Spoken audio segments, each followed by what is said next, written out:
I see that quite a few of you out there are sending us some WhatsApps, which is really nice to see.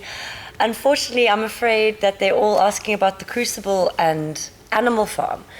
We're not going to cover those today, but the kind of things that we are looking at are valuable skills that you can apply to any of the novels or dramas that you're doing. So the fact that Matthew has just looked at irony, what putting in context means, and what critically discuss means, those are terms that are going to come up no matter which novel or drama you're doing. So while I'm afraid that I am going to talk about an Othello essay, what I'll really be discussing is how to put together a good essay. So hopefully you can still come away with some tips on, even if you're writing your essay on Animal Farm, or if you're writing your essay on The Crucible, how you can put that together in a good way. All right. So in your pack, from page 8, I believe it is, you've got some notes which we've actually presented to you before in a previous telematics session, and it's about putting together a good essay. And in fact, this example from page 8 to page 11 uses Animal Farm. So hopefully if you are studying Animal Farm, that'll be of benefit to you. But the crucial thing that I want to talk about today is I want to give you some examples of good paragraphing. Because it's very easy to talk about in theory, oh, your paragraph must look like this. But it's much more difficult to really put it into practice. So first, let me just remind you of how to make a good paragraph for yourself. You need to first really look at the question very carefully and unpack that question and decide what bits of the play or bits of your novel will help you prove your point. Then you need to decide which points you're going to use. So I'm going to use 6 points, and those will form the 6 paragraphs of my essay. I hope you're following along. This is all coming from your booklet on page 9, page 8 to 11, in fact.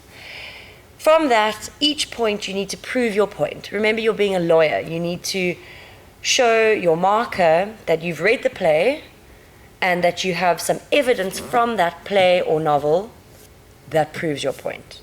And then you need to explain how that evidence works. So if I could just ask Matthew to bring up our examples, then I can work through a few with you. And I'm going to be looking at a couple of topics from Othello, and we'll sort of discuss those topics too as we go along. All right. So the first topic we're going to be looking at is a topic called leaders versus followers.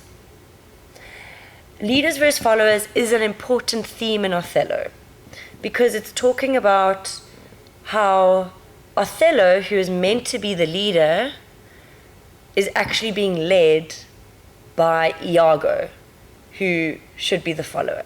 So this is one example of a paragraph, and it reads, Othello also sees himself as a leader in his marriage. Despite being utterly in love with Desdemona, he expects her to follow him and obey his commands without questions. Here are examples of this throughout the play, with simple comments like, come, let's to the castle, or direct orders such as, get you to the bed on the instant. This was typical of the times. Men were seen as dominant, and women were expected to obey and follow their husbands. Now, what I've done with that paragraph is I've actually split it into our sections. So all the parts that are yellow would be the point that this writer is trying to prove. This writer is trying to prove that Othello is a leader in his marriage as well as in the army. Then what I've underlined is the evidence. So this writer has done quite well. They've found good evidence of how he is a leader, and especially with his instructions to Desdemona, he is her leader or her boss, if you will. And then I've explained it at the end, the writer has explained it at the end, tying how those two are, how the evidence works. So it says this was typical of the times. Men were seen as dominant and women were expected to obey and follow. So that might seem quite complicated to someone sitting in the classroom right now. But what I'm trying to point out to you is that you need to look at every little paragraph almost as an argument by itself. Each little paragraph is a mini argument, and then you're going to build them together to create your entire essay. Okay, so that's one example. Now, in your resource book, I've laid it out that you always say point, what your point is, then you put your evidence, and then you explain how your evidence links, and then you link back to the introduction. But you'll see in the example that I've shown you, it doesn't always have to work exactly in that order. So this has gone, the yellow is the point, so it's split up with a little bit of extra information, which you don't really need.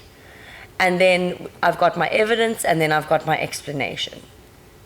All right, so that's how that one's worked. If we look at our next one, which is also on the topic leaders versus followers, this one works quite similarly, and this one is quite straightforward in terms of the order. We've got our point, then you can see we've got underlined our evidence, and then we've got an explanation which links it to the whole question. So again, we're talking about leaders versus followers. It says, Othello is a leader through an official position. He is a highly respected and seemingly irreplaceable general of the Venetian army. Now, hopefully, if you've read the play, you'll agree with that. And now here comes our evidence. And Iago points out that another of his fathom they have none, which means they don't have anyone quite of Othello's caliber.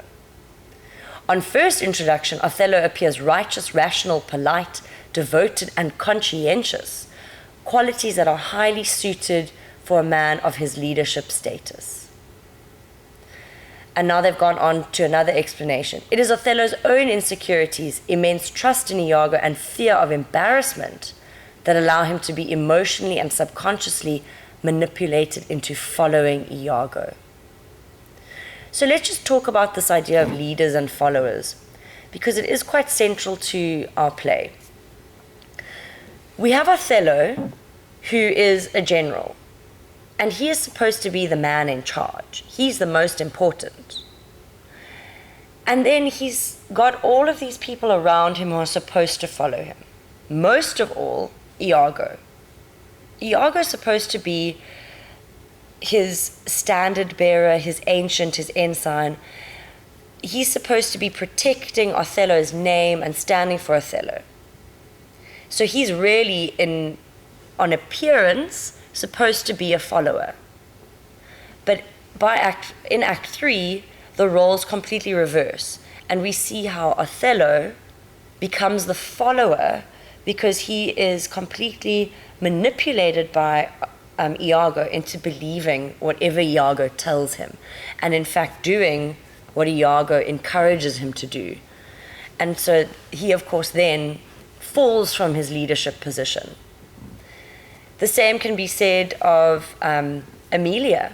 Emilia is meant to be a follower. She is her husband's wife. She's meant to just follow him and do whatever he says, which she does do when she takes Desdemona's handkerchief.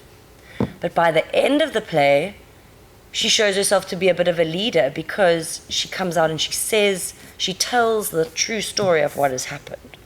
So it's quite interesting if you look at those parts. All right, then let's look at another topic that we've got here. A very popular topic that could come up is Desdemona is self-assured, are the women weak and submissive? This is quite a controversial question because in Othello, Desdemona seems weak in many ways, but she also is very strong in other ways. And the same can go for Emilia. So here's an example of a paragraph from this essay. Desdemona is self-assured and truthful speaker in the play. Her love for the Moor is proclaimed when she justifies her decision to marry Othello. She shows independence by marrying a man of a different race, age, and culture from her own. This act is against her father's beliefs. She breaks the stereotype that women cannot express their opinions in Shakespearean times. So you see, what we had there is our first point. What did this writer want to say?